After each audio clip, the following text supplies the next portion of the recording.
Thank you very much, Claude. I think that this is a very good continuation of our earlier discussion, because Vice President Timmermans said that at the end everything depends on our attitudes in our countries, depends on how we are using democracy, how we are defending the rule of law, how we are ready to build the values. So in many groups earlier we have discussed about those issues and the role of civic society organizations, how they could support the development of democracy, the development of participatory democracy, to defend the values. And it turned out that also after the presentation of the Agency for Fundamental Rights, that there are many problems and there is some kind of shrinking space for civil society in Europe.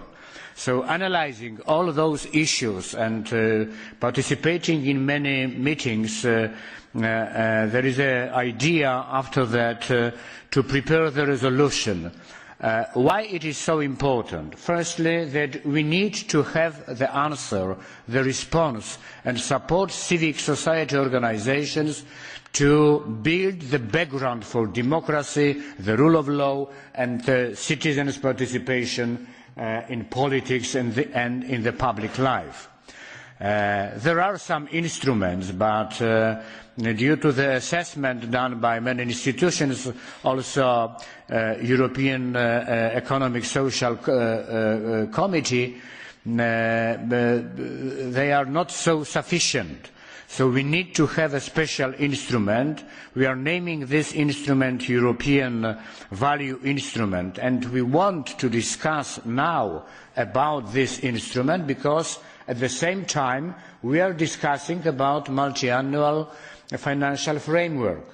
And in the report presented by the Budgetary Committee, some people from different political groups presented some amendments, and now we have in Article 85A the recommendation to set up an internal, it was named in this document, European Democracy Fund for the strength and support of civil society working in the fields of democracy and human rights, to be managed by the Commission.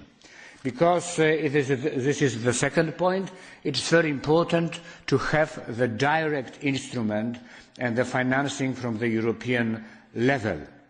And of course we need to combine many financial issues, but I think that it would be great to have this European value instrument as a direct instrument managed by the Commission. And I think that it is very important when we will focus on civic organizations, especially on local level, because they need the strong support. So we have discussed in many groups on this issue. If we will be ready, and I think that it is very important for all of us, so with this resolution and after that with the debate during the plenary session, we can contribute in the discussion on future multi-annual financial framework, and we can really support civic society organizations in Europe. Thank you.